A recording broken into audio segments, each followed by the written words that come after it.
Hey folks, it's Dr. Gerstmar from Aspire Natural Health, and in this quick video, I want to share with you how you can tell the difference between die-off and a bad reaction to herbs or antibiotics. Now, we need to start by talking about die-off, and if you haven't seen them, I have talked about die-off in the past and ways to help deal with it when you have it, so please go back and take a look at those. They're worth your time.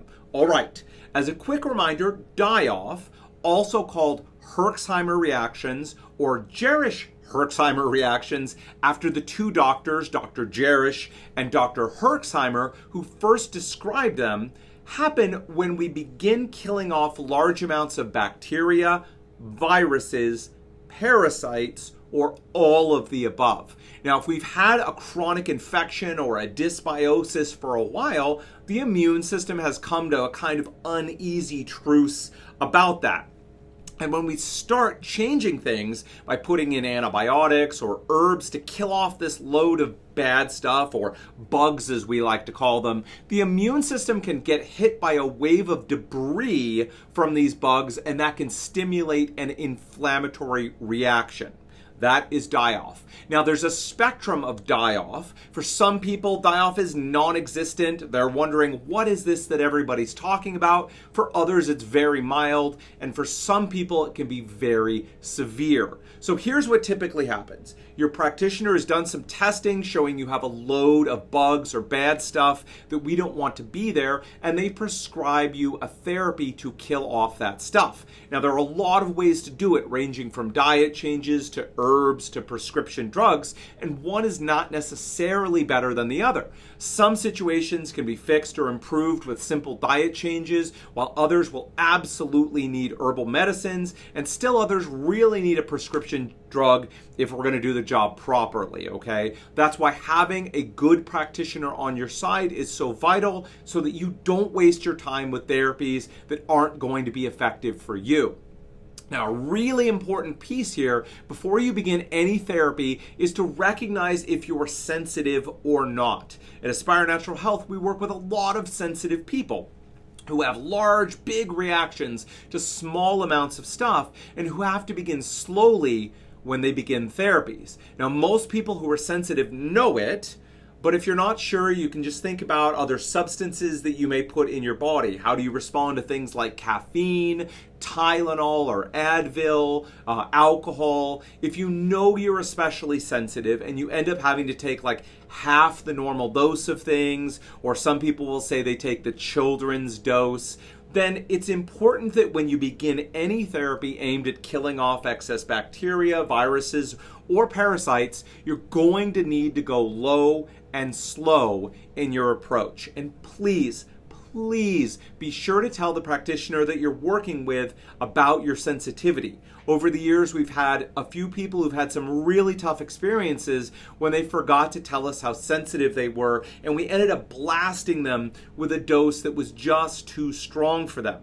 Last thing, if you're with a practitioner and you're telling them that you're sensitive and they don't adjust their treatments for you, leave.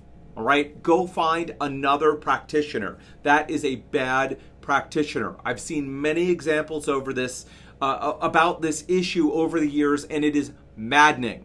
Okay, there are other providers out there who will listen to you and who will adjust their therapies so that they can work correctly and properly for you. Okay, so you've begun doing this therapy that your practitioner has recommended, and again, here, everyone's response is going to be different. But for a decent number of people, within a day or two, they begin to notice some symptoms. And the most common symptoms of die-off are things like bloating, diarrhea, less commonly constipation can be an issue, headaches, brain fog, tiredness, and rashes. People can also have worsening of specific symptoms that they're dealing with. So for example, someone who has rheumatoid arthritis and pain in their joints, they can see that pain flare up with die-off. Now, most reactions are going to last between one and 7 days, with 2 to 3 days being the most common length.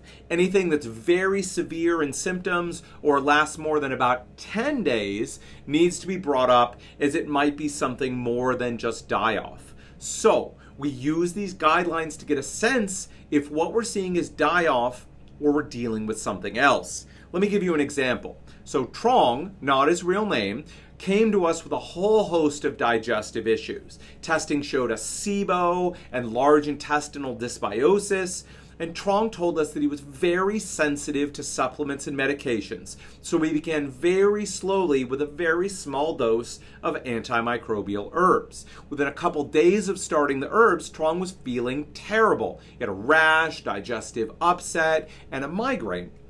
We urged him to gently push on, and after a couple of days, the symptoms began to disappear, and he began to feel better than he had in a long, long time.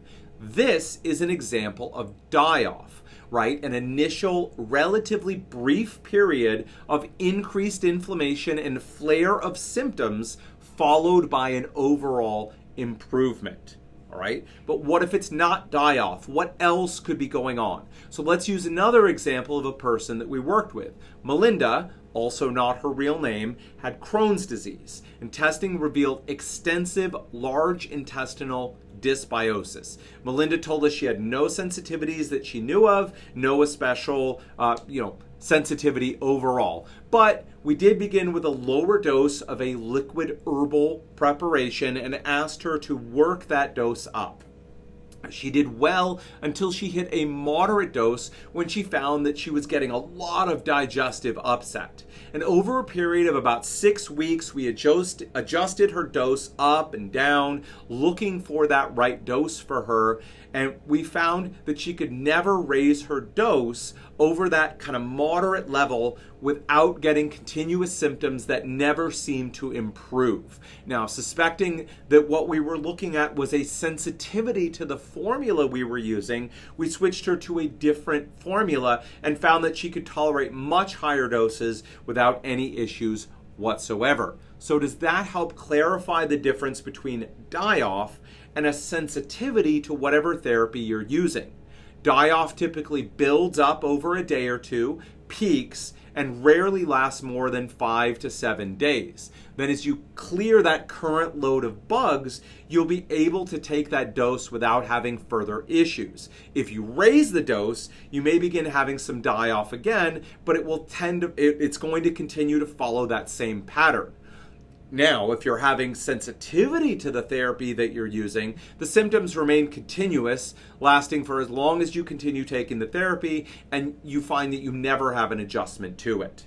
All right? So there you have it. Are you having die-off or a sensitivity to whatever you're taking or doing? Should you continue taking it and push through, or do you really need to switch to something else? One way to tell is by the character of your reaction. Most die-off reactions are going to last between 1 and 7 days, with 2 to 3 days being the most common length. And they feature an adjustment period where you should be able to tolerate that dose without further die-off symptoms. That is, unless you stop taking it for a while and the bugs regrow back again, then you may have the same experience. All right? Hope that clarifies things for you. And if you didn't know, I've created a number of free reports with some of our best information inside to help with a number of digestive and autoimmune issues. They're all available for free on our website. Listen, we know how hard it can be to find the right doctor and whether the integrative doctor you find is really the right choice for you, or, are you just going to spend a bunch of money and end up not any better than when you started? So we've put together a quick guide to finding the right integrative doctor for you with the questions you should be asking to make sure that whoever you're working with is going to help you get the results that you want. All you need to do is fill out the short form below. Just click the button and fill out the short form below, and we will happily send that to you for free. So please click down below. At Aspire Natural Health, we are experts at treating digestive issues and autoimmune diseases. If that's you or a loved one, we would love to connect. We offer a no obligation, no pressure chat to see if we can help you and if we're the right fit to work together. If we are, we'll move forward. And if we're not, that is okay. We will do our best to connect you with the person who can best help you. You have absolutely nothing to lose. So please call us now at 425-202-7849 or email us at info@aspirenaturalhealth.com. All right, folks, Until next time, take care.